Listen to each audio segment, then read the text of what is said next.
आज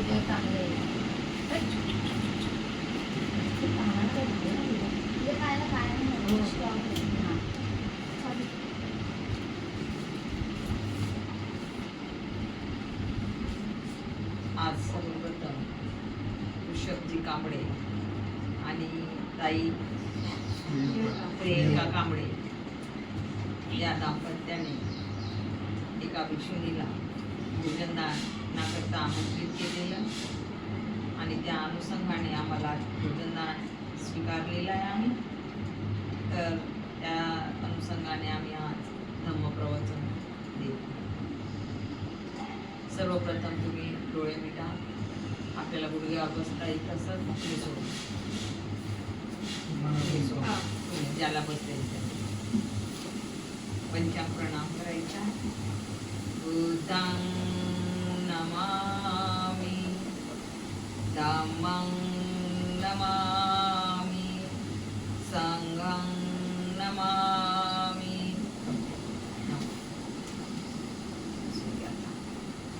सुखकारक बसून घ्या. सर्वप्रथम आपण शील ग्रहण करू आणि त्यानंतर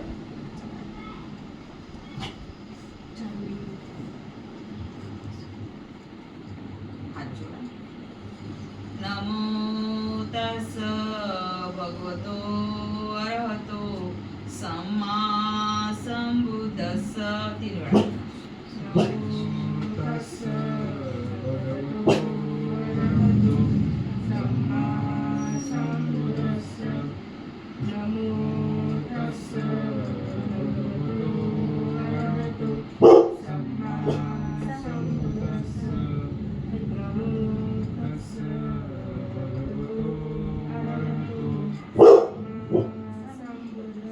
बुद्धं शरणं गच्छामि,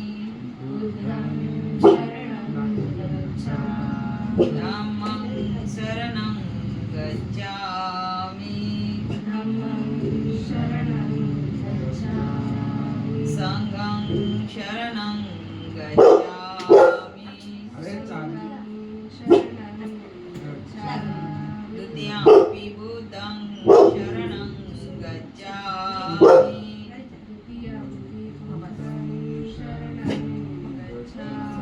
द्वितीयंपि धम्मं शरणं गच्छामि,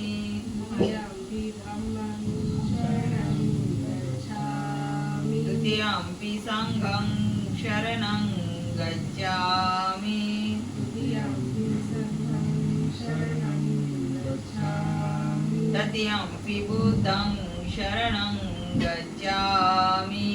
तृतीयंपि बुद्धं शरणं गच्छामि, तृतीयंपि धम्मं शरणं गच्छामि, तृतीयंपि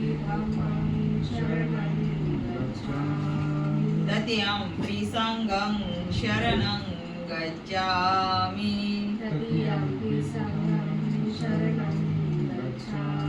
त्रिशरणागमं सम्पूर्णं. पाणातिपाता वेरमणि सिक्खापदं समादियामि,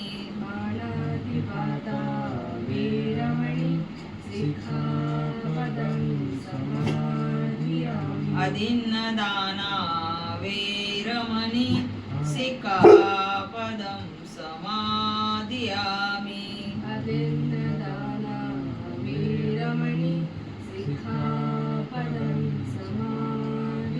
कामेषु मिथ्याचारा वेरमणि सिक्खापदं समादियामि,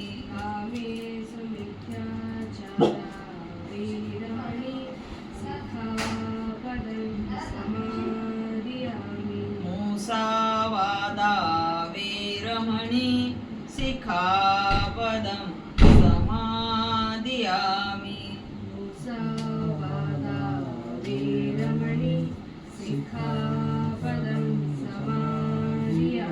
सुरामेरय्य मज्जपमादठाना वेरमणि सिक्खापदं समादियामि,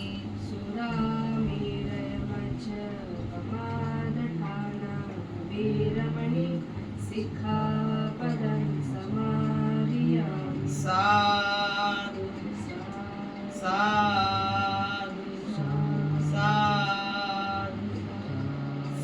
सब पापस्य करणं कुशलस्य उपसंपदा सचित्त पर्योदपनं एतं बुद्धानुशासनं धम्मं चरे सुचरितं नतं चरे जुतरितं धम्मचारी सुखमसेति अस्मि लोके च परमि च न तावता धम्मधरो यावता वो भासति यो चाम्पाणि सुत्वानं धम्मं कायेन पश्यति सवे धम्मधरो होति यो धम्म न पम्मजति नत्ति मे शरणं अयं बुद्धो मे शरणं वर्णम् एतेन सज्जवज्जेन होतु मे जय मङ्गलम् नत्ति मे शरणं अयं धम्मो मे शरणं वर्णम् एतेन सज्जवज्जेन होतु मे जय मङ्गलम् नत्ति मे शरणं अयं संघो मे शरणं वर्णम् एतेन सज्जवज्जेन होतु मे जय मङ्गलम् साधु साधु साधु. अशा प्रकारे आज आपण तुम्हाला सील दिलेला आहे आणि ते सील तुम्ही ग्रहण केलेलं आहे. तर आता आपण तुम्ही आम्हाला भोजनदान दिले त्या इथे तर आम्ही थोडंसं तुम्हाला धम्मदेशना देतो. या ब्रह्मांडाचे केंद्रबिंदू सम्यक संबुद्ध हे सर्वप्रथम पहिले शास्त्रज्ञ आहेत आणि हे आयुर्वेदिक डॉक्टरही म्हणा तरी आपले सम्यक संबुद्ध आहेत. या सम्यक संबुद्धांनी आपल्याला आपल्या शरीरावर अनेक क्रिया प्रक्रिया प्रयोग करून आपल्याला दुःखमुक्तीचा मध्यम मार्ग दिलेला आहे. अशा या महाकारुणिक तथागत गौतम बुद्धांना मी सर्वप्रथम वंदन करते, अभिवादन करते. ज्यांना गुलामगिरीच्या खाईतून बाहेर काढण्यासाठी अति परिश्रम कष्टाने विद्वत्तेने आज आपल्या भारत देशाला संविधान देऊन हा देश पूर्ण बौद्धमय केलेला आहे. अशा या बोधिसत्वांना मी वंदन करते, अभिवादन करते. तसेच आपले शाहू महाराज, ज्योतिबा फुले, अशोक सम्राट या सर्व थोर पुरुषांना मी वंदन करते, अभिवादन करते. रमाई, सावित्री, यशोधरा, महामाया आणि भीमाई ह्या सर्व थोर पुरुषांना मी वंदन करते, अभिवादन करते. आणि आजच्या या भोजनदानाचे महत्त्व आपल्या उपासकांसमोर सांगण्याचा मी प्रयत्न करते. तर आपण सर्वप्रथम तो जन्म घेणे म्हणजेच दुःखाचं एक कारण आहे.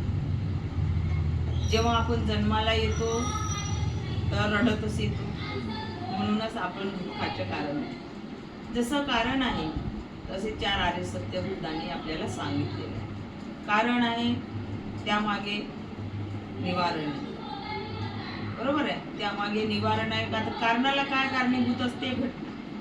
घटना आहे, कारण आहे, निवारण आहे, त्यानंतर सुख आहे. हे आपल्याला 4 आर्य सत्य तथागत गौतम बुद्धांनी आपल्याला दिलेले आहे आणि ह्या आर्य सत्याच्या मार्गाने आपलं जीवन चालत असते.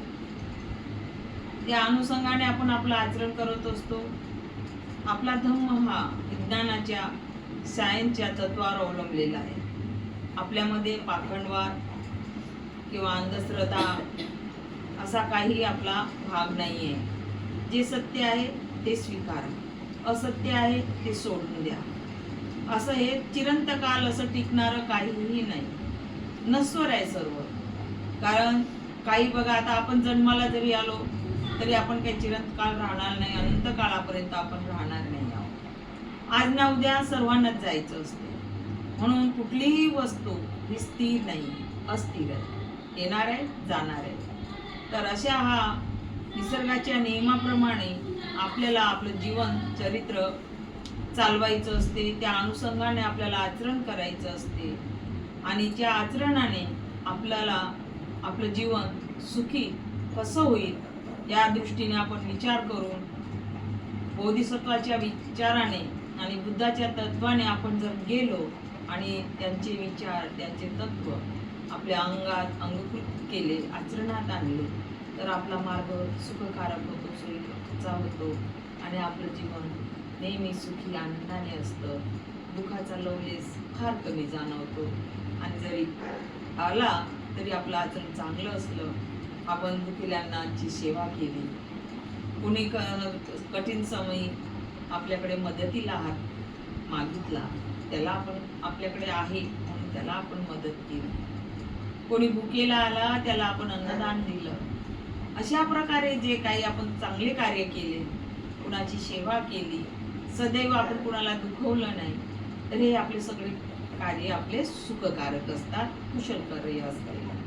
आता आपण पाप पुण्य काही मानत नाही, परंतु चांगलं आणि वाईट ह्या गोष्टी तर मानाव्याच लागतात. कारण निसर्गाने द्विदल वनस्पतीसारखं आपल्याला सर्वांनाच द्विदल परिस्थितीमध्ये निर्माण केलेलं आहे, चांगलं आणि वाईट, पोट आणि पाठ. जसं आपल्या पोटाला भूक लागते, भूक कसा हा रोग आहे की जोपर्यंत तो समत नाही, शांत होत नाही, तोपर्यंत आपलं ब्रेन काही काम करत नाही. एखाद्या भुकेलेला म्हटलं की तू बाबा मी तुला हे देतो ते देतो, पण तू उपाशापोटी अमकं काम करून दे, तर तो करू शकतो. कारण हा भुकेचा अग्नी जोपर्यंत शांत होत नाही, तोपर्यंत आपल्या शरीरातल्या पेशी कार्यरत होत नाही. आणि ज्या जोपर्यंत कार्यरत होत नाही तोपर्यंत आपल्याला ऊर्जा मिळते. ऊर्जा मिळाली की मग आपल्याला चेतना येते, आणि चेतना आली की मन जागृत होते, आणि मन जागृत झालं की आपल्याला विचार येते.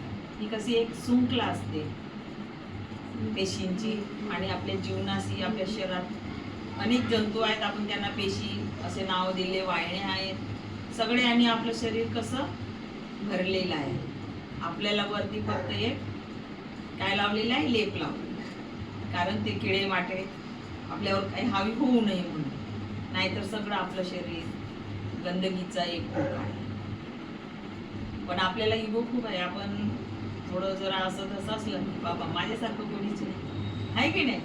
तर हा इगो फक्त आपल्या तात्पुरता असतो. काही क्षणात आपण आपल्यात परिवर्तन झालं, चांगले विचार झाले तर आपण काढून जातो. तर चांगल्या गुणाचा स्वाभिमान बाळगा, अभिमान बाळगू नका. आणि आपण जे काही कार्य करत असतो ते निसर्ग नियमाप्रमाणेच चालत असतं. पण जेव्हा आपण या धर्तीवर येतो, जो मधला काळ असतो, म्हणजे आपल्याला कधी ना कधी जायचं आहे, हे आम्हाला सर्वांना माहिती असूनही आपण शेवटी काही ना काही वाईट गोष्टी करतच असतो. शेवटी मानव आहोत, चुकणारच आणि चुका होणारच, कारण आपण काही कोणीही परिपूर्ण नाही, आणि कोणीही पूर्ण वाईट नाही, आणि कोणीही पूर्ण चांगलं नाही. सगळ्याकडे काही वाईट गुण आहे तर काही चांगले गुण आहे. आपल्याला फक्त बघता आलं पाहिजे आणि ते घेता आलं पाहिजे. आपण म्हणतो चांगल्याची संगत करा, म्हणतो की नाही सर्वांना. आपण जेव्हा सांगत असतो कोणी पण वाईट गोष्ट घ्या म्हणणार नाही, चांगल्याची संगत करा. पण त्या चांगल्याच्या बरोबरही वागताना आपल्याला काही काही अनुभव वाईट येतातच. ज्या काही वाईट गोष्टी आल्या त्या जर आपण सोडून दिल्या, त्या जर नाही स्वीकारल्या, चांगल्या गोष्टी त्याच्याकडनं काढून घेतल्या आणि स्वीकारल्या, ती व्यक्ती पण सज्जन आहे. आणि त्या सज्जनाच्या सहवासाने आपले गुण चांगले सज्जनाचे होतात, आपल्या मनात पण चांगला विचार येतो, आपलं घर प्रगतीच्या मार्गाने जातं, आणि आपल्या मनात नेहमी मैत्री भावना निर्माण होते, आपण कोणाला तरी मदत करायची इच्छा होते. हे सगळे सद्गुणाचे परिणाम असतात. आणि निसर्गाचा नियमच आहे, जे तुम्ही पेराल ते उगवेल. तुम्ही चांगलं पेरलं तर चांगलीच झाडं येतील, तुम्ही वाईट बीज टाकलं तर वाईटाचीच फळं येतील. एखादा आंबा लावला तर त्याला पेरू लागणार नाही, लागतील का. आणि परत दुसरा एक नियम आहे धरतीचा, जेही कुशल कर्म कार्य कराल तुम्ही, ते निसर्ग म्हणजे प्रज्ञाशक्ती तुम्हाला व्याजासकट 3 पटीने, म्हणजे 3 रत्न बुद्ध धम्यान संघ, या 3 रत्नाच्या बलाने तुम्हाला रिटर्न करते. तुम्ही काय पेरलेलं आहे ते तुम्हाला बरोबर आहे. मग जसं आपण आंबा लावला तर एक झाड निघतं, त्या झाडाला किती फळं लागतात, खूप सारे फळं लागतात. तर एकच बीज टाकलं पण निसर्गाने तुम्हाला किती अनंत याने 3 रत्नाच्या बलाने तुम्हाला रिटर्न केलं असतं. तर प्रत्येक गोष्टीला हा नियम आणि तत्व बुद्धांनी सांगितलेला आहे. त्या अनुषंगाने आपण वागत असतो. एका झाडाला जरी फळं भरपूर लागली असतील तरी काही कच्ची असतात, काही पिकलेली असतात, काही छान गोड लागतात, त्यातल्या त्यात काही मधुर लागतात, पण काही आंबटही लागतात, काही बघायला सुंदर दिसतात तर काही वाकडी तिकडी पण असतात. एकाच झाडाची फळं. तशा प्रकारे आपणही आपल्या आई वडिलांचे लेकरं 5 असलो किंवा 2 असलो किंवा 1-2 असले तरी 2 प्रकारचे असतात. बरोबर आहे. कोणी एक चांगला निघतो, एक वाईट निघतो. पण आई वडिलांच्या दुधामध्ये किंवा संस्कारामध्ये काही फरक असतो का? काहीच नाही. कारण आईची ममता आणि पित्याचं प्रेम हे कधी भेदभाव करत नाही. काही का असेना, एक मुलगा जरी चोर असला आणि एक जर डॉक्टर असला तरी तो दोघांनाही तेवढंच प्रेम करतो. फक्त वेळ काढायला जो चोर आहे त्याला थोडं दाट डबकाव करावं लागतं, कारण त्याला मार्गावर आणायचं असतं. बरोबर की नाही? म्हणून आपले आई वडील आपल्या काळजीसाठी स्वतःचं जीवन पुन्हा अर्पण करतात. आता तुम्हाला अनुभव येणार, प्रत्येकाला ह्या मार्गातून जायचं असतं. कुणालाही निसर्ग सोडत नाही. प्रत्येकाला आपला मार्ग दिलेला असतो. फक्त तुम्ही काय कृती करता त्यानुसार तुमच्या जीवनात घटना घडत असतात. तुम्ही चांगली कृती करत गेलात, सर्वांशी प्रेमाने, मैत्री भावनेने, करुणेने वागलात, द्वेष, राग, मोह, माया, मच्छर सोडून त्यांना प्रेम दिलं, निसर्गही तुमच्या जीवनात प्रेमच प्रेम देत असतो. आणि आपण त्याच्या विरुद्ध कृती केली तर आपल्या जीवनात तसंच येतं. संकट, दुःख, चिंता, भय याने आपण ग्रासलेले असतो. सदैव सतत आपण निराउत्साही असतो. आपल्या चेहऱ्यावर हसतमुख चेहरा नसतो. सदैव व्याधीत असतो. का तर चिंतेने ग्रासलेले असतो. कारण आपले कुशल कर्म किंवा कुशल कार्य तसे घडलेले असते. म्हणून शक्यतोवर आता आपण जागरूक झालो आहोत तर आपल्या हातून चूक होणार नाही, कुणाची मनं दुखवल्या जाणार नाही, कुणाला आपल्यापासून अपाय होणार नाही याची काळजी घ्यावी. झालं गेलं विसरून जावं. आज चुकलो उद्या चुकलो हे आपण लक्षात ठेवावं. कारण आपले पहिले गुरु म्हणाल तर आपले आई वडील असतात. सर्वांचेच, तुमचे आमचे ना, आपणही आई वडील बनणार असतो. आपण आई वडील का बनतो? कारण आपल्या आई वडिलांनी आपल्याला जे संस्कार दिलेले आहेत आणि त्यांनी आपलं शरीर झिजवून आपल्या प्राणाचा त्याग करून कष्टाच्या मेहनतीने स्वतः उपाशी राहून वेळ प्रसंगी आपण स्वतः काही फाटके कपडे घातले असतील, कधी कमी पडले असतील परिस्थितीनुसार, पण ते मुलांना कधी कमी पडू नये. मुलांचे हट्ट, मुलांचे शाळेचे कामं, पुस्तका, सगळ्या गोष्टी हे पुरे करत असतात. कारण त्यांचं मुलांना भवितव्य घडवायचं असतं. त्यांना नेहमी वाटत असतं मनात की माझे मुलं शिकून सवरून मोठी व्हावी, चांगल्या मार्गाने जावे आणि सुखी समृद्ध व्हावे, असंच त्यांच्या मनात सतत चिंतन असतं. बघा, आपल्या आई वडिलांच्या मनात किती सुंदर विचार आहेत. हे बोधिसत्वाने शिका, संघटित व्हा आणि संघर्ष करा. ही जी गोष्ट सांगितलेली आहे हे आपले आई वडील शिकले असोत, अडाणी असोत किंवा नाही कसलेही असो, परंतु ते या गोष्टीला फॉलो करतात आणि अशा प्रकारे आपल्याला संस्कार देऊन घडवत असतात, मोठे करत असतात. आणि आपण मोठे झालो की चांगल्या उच्च पदवीवर जातो, चांगल्या नोकऱ्या पाण्याला लागतो आणि आपण आपलं कुटुंब बसवतो. बरोबर आहे? कारण आपली ती वेळ आलेली असते. परत पुढची वेळ येते आपल्याला आई बाबा बनण्याची. त्याच्यानंतरची वेळ येते आपल्याला मुलांचे लग्न करण्याची. त्यानंतर वेळ येते आपल्याला नातू नात्र बघण्याची, म्हणजे आजी आजोबा बनण्याची. तर तेव्हा आपण आजी आजोबा बनतो, है की नाही? तेव्हा आपण आपल्या आई वडील पण आपले आजी आजोबा झालेले असतात मुलांचे.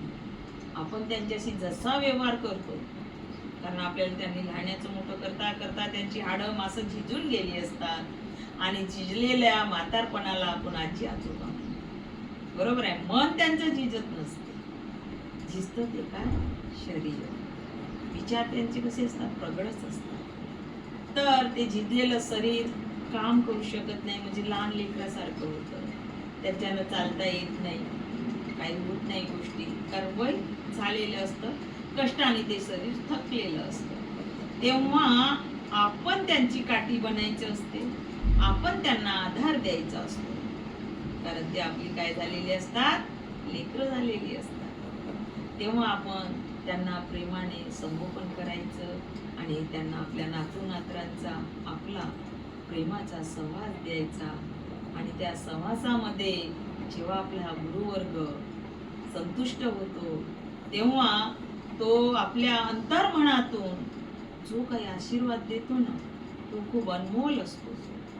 तो आशीर्वाद तुम्ही आम्ही कोणी देऊ शकत नाही, कारण ते सुखावलेलं मन असतं, प्रसन्न झालेलं तन असतं, आणि त्या मुखातून जेव्हा जे शब्द पडतात ते अनमोल असतात, आणि त्या आशीर्वादाने आपलं खरोखर जीवन सुखी आणि समृद्ध होतं.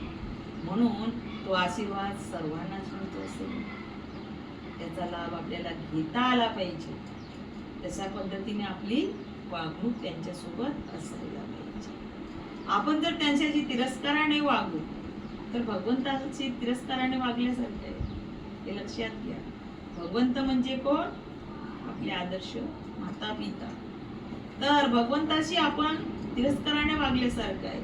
आपण माता पितांना दुखवलं तर भगवंताच्या कार्याला दुखवलं. मग प्रसन्नता आपल्या घरात येईल का? आपल्याला सुख प्राप्त होईल का? होणारच. तर त्या अनुषंगाने आपलं आचरण ठेवा, आपली बुद्धी ठेवा, आणि आपलं जीवन सुखी व्हावं.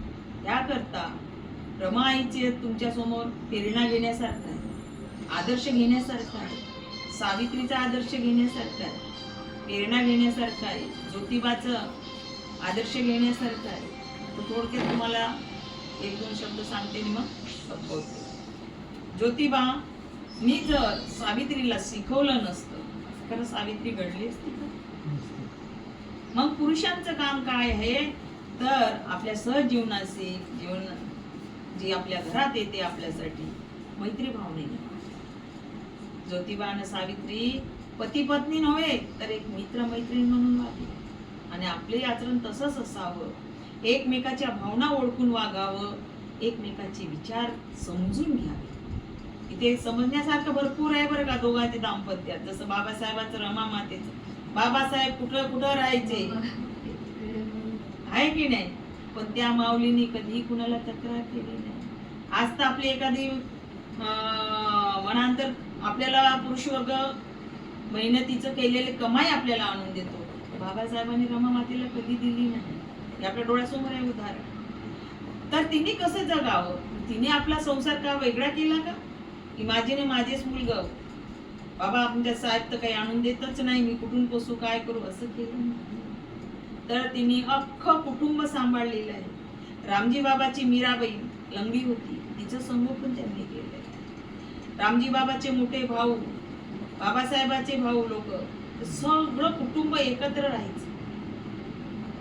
त्यांचं पालन पोषण लक्ष देणं रमा माता करायची. रामजी बाबांचा फक्त त्यांना हातभार होता. काही दिवसांनी तर रामजी बाबाही निघून गेले, एकटीवर भार आला.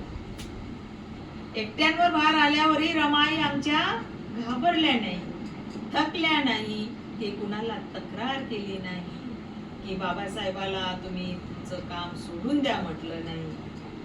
म्हटलं का त्यांनी? आज म्हणून रमा मातेला बाबासाहेबाची सावली म्हणतात, कारण त्या सावली सारख्या त्यांच्या सोबत पाठीशी खंबीरपणे उभ्या राहिल्या. तुम्ही घराची चिंता करू नका, हा गाडा मी एकटी पेरते, तो गाडा तुम्ही पेरा. किती सुंदर विचार. म्हणाल का तुम्ही त्यात रमा मातेला आशिषित आहे, आणि आमची रमा माता आशिषित नव्हती, कारण आमच्या बाबासाहेबांनी ज्योतिबांनी सावित्रीला शिकवलं होतं तसंच लिहिण्या वाचण्यापुरतं, कारण त्यांना वेळ फार कमी मिळायचा, आमच्या रमाईला शिकवलं.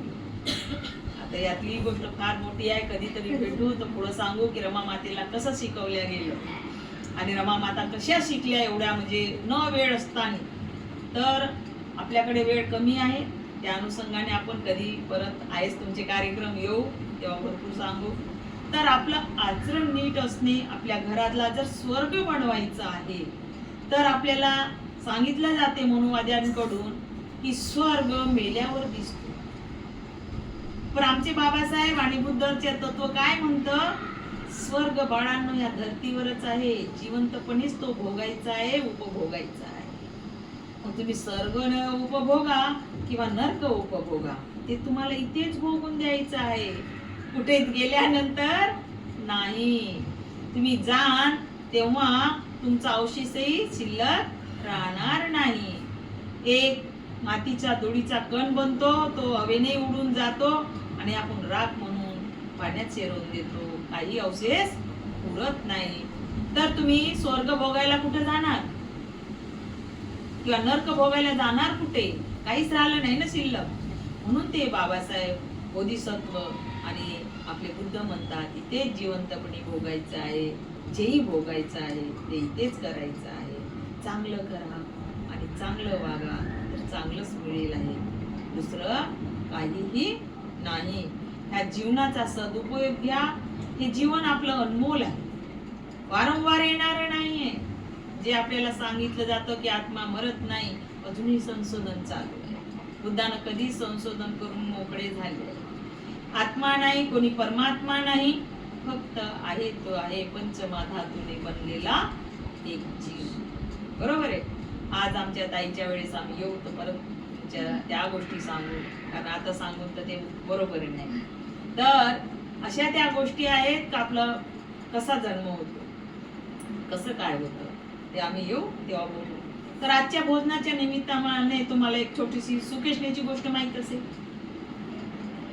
तर ते एक सांगून आपला आपण तेवढा हे सांगून आपला आजचा भोजनाचा कार्यक्रम संपवूया. तर एक आटपाट गाव होतं. आपला भिक्खू संघ नेहमी भोजनाला जात असे. कधी काही बनते जायचे, कधी आपल्या बुद्धाच्या बरोबर संगतीने बरेच बनते लोक जायचे. त्या गावामध्ये एक कुटुंब होतं. ते कुटुंब अधुरं होतं, म्हणजे आई आणि मूल, आणि परिस्थिती थोडी खालची होती. आता कमावणारं कोणी नाही म्हणजे परिस्थिती उच्च लेवलची होणारच नाही. तर ते मुलगी नेहमी बघायची, आई तर बिचारी आपल्या कामात असायची, कारण आपलं उदरनिर्वाह करायचं असायचं. ती बघायची त्यांच्या घरी पाहुणे आपले बंतीजी आले, गुरु आले भोजनाला, त्यांनी भोजनदान दिलं. सुंदर पक्वानाचा वास येतोय, गंगा सगळं चालतंय.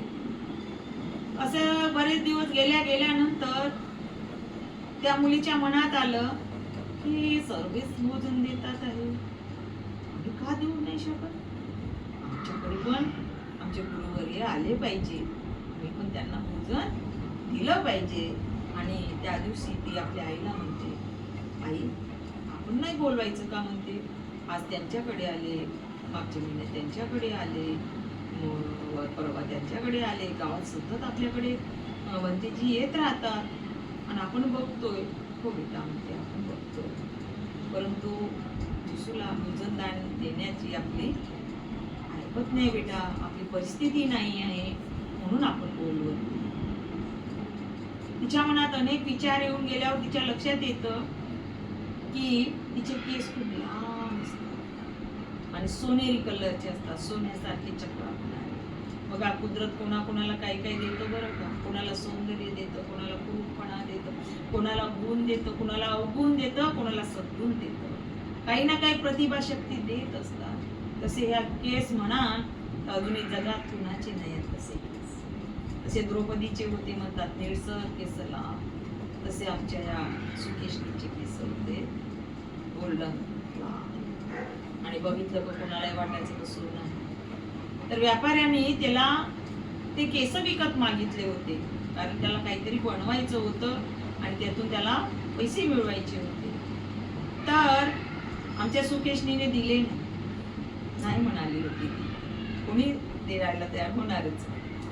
तर असा तो प्रसंग मग तिला आठवला, अरे माझे केस आहेत ना, आपल्या आईला म्हणते माझे केस आहेत, त्यात म्हणतेचं भोजनदान म्हणूनच आहे. आईला ही गोष्ट माहित नव्हती की व्यापाऱ्यांनी केस मागितले. तेव्हा ते तुझे केस कोण घेणार बाई, आणि केसाचं काय तू भोजनदान देणार? गाई म्हणते तुला कल्पना नाही, मला माहिती आहे. मग ती सांगते अमक्या अमक्या असा व्यक्ती आहे, त्यांनी हे केस मागितले आणि मी उद्याला जाऊन हे दान कर, म्हणजे विकणार आहे माझे केस, आणि आपण भक्तीजींना आपल्या घरी बोलवूया. ती दुसऱ्या दिवशी सकाळी उठते, व्यापाऱ्याकडे जाते आणि व्यापाऱ्याला स्वतःहून म्हणते. व्यापारी तेव्हा खुश होतो की आज स्वतःहून आली. का ग सुकेशनी, काय झालं, कसं काय? ते म्हणते काही नाही, तुम्ही केस मला विकत मागितले होते ना, पण देईल, पण मला माझ्या केसाची किंमत 3 पट पाहिजे. तुमच्या सांगितलेल्या किमतीपेक्षा अधिक वाढवून मला किंमत द्या. बरं, काय एवढा मोठा तुम्ही संकल्प केलायस की किंमत वाढव, तू मला केस विकायला आले, मागे तर नाही म्हणत होती, मी तुला किती पैसे द्याल? अशा त्यांच्या बऱ्याचशा चर्चा होतात. आणि मग ती सांगते की नाही, मला आमच्या भंतेजींना भोजन द्यायचं आहे म्हणून मी केस विकत आहे, नाहीतर विकले नसते. तो व्यापारी पण खूप खुश होतो आणि म्हणतो तू एक भगवंताला घरी बोलवत आहे, भगवंताचं तू भोजनदान करत आहे, त्याचा मला पण लाभ होणार आहे, मी तुझे केस विकत. बघा, 3 गुणाने लाभ होतो. तर तो ते केस विकत घेतो आणि तिला 3 गुणाने धनराशी देऊन ती घरी जाते आणि त्याची ती अन्न सामुग्री आणतात आणि तथागत गौतम बुद्धाला भोजनदानाला आमंत्रित करतात. ज्या वेळेला हे सगळं आपले समीक समुद्धांना सगळी कल्पना असते, कारण ते दूरदृष्टीने बघू शकतात, तेवढी त्यांच्यात प्रज्ञा जागृत असते आणि ते 32 लक्षणाने पूर्ण होते, तो आम्हालाही माहिती आहे. आणि त्यांनी एवढं सगळं ज्ञान प्राप्त केलं होतं, तर ते तुमचं आमचं सर्वांचं अंतर्मन जाणू शकतं. तेव्हा ते आपले मोजके भिक्षू घेऊन त्या व्यक्तीच्या घरी येतात, भोजन स्वीकारतात आणि जो काय आशीर्वाद देतात त्या आशीर्वादाने त्या घरच्या लोकांचं कल्याण तर होते. पण ती सुकेशनी आहे, ती संघामध्ये सांगितली आणि ती भिक्षुणी बनते. आज तिचं नाव इतिहासामध्ये सुकेशनी. तर अशा प्रकारे ह्या धम्मामध्ये बल आहे, शक्ती आहे, करुणा आहे आणि दानव. तर तुम्ही आपल्या हातानं जे आपण करतो त्यात खूप मोठी पारमिता असते. म्हणून बुद्धाने पण सांगितलेलं आहे की दान मात्राची पारमिताची आहे सर्वश्रेष्ठ. आपल्या भोजनातून जरी वेळेवर कोणी आपण भोजन करत आहोत ना, दारात जरी कोणी आला तरी आपल्या भोजनाचं भोजन दिलं तर आपलं भोजन वाढते. लक्षात बऱ्याच गोष्टी आहेत, कधीतरी सांगू, अर्धा तास झालेला आहे. अशा प्रकारे आज भोजनदानाचं महत्त्व तुम्हाला कळलं असेल आणि म्हणून दानात दान, सर्वश्रेष्ठ दान भोजनदान यांना महत्त्व तथागताने बुद्धाने दिलेलं आहे, बोधिसत्वाने दिलेलं आहे आणि जीवनदाने देते भोजन आणि मुक्ती पण देते. हेच काल भोजन जर झालं किंवा त्याचा विषबाधा झाला तर शेवटला श्वास भोजनामुळेच जातो. आजारी आपण उगाच पडत नाही. भोजनाचं काही विघटन दूषित झालं की शरीर विकार दाखवते आणि आपण नष्ट होतो. जसं शरीर येत आणि आपल्याला गोड दूध भेटते आणि आपण वाढत जातो. चला, इथे आपण आपल्या वाणीला 2 शब्द शांत करूया. सर्वांचं कल्याण हो, सर्वांचं मंगल हो, सर्व सुखी हो. एच बुद्धा ते ताच, एच बुद्धा अनागता, पचुपन्नाच ये बुद्धा अहम वंदामि सर्वदा. एच धम्मा तीताच, एच धम्मा अनागता, पचुपन्नाच ये धम्मा अहम वंदामि सर्वदा. एच संघातीताच, एच संघा अनागता, पचुपन्नाच ये संघा अहम वंदामि सर्वदा. मंगल हो, सर्वांचं कल्याण हो, सर्व सुखी हो. प्राणी मात्रांवर, जीव जंतूंवर, सर्वांवर मैत्री भावनेने प्रेम करा. सुखी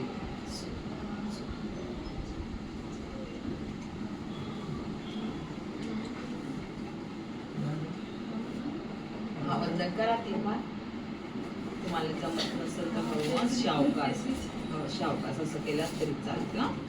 असं फक्त करायची. करा. बुद्धं नमामि, धम्मं नमामि, संघं नमामि. सा सा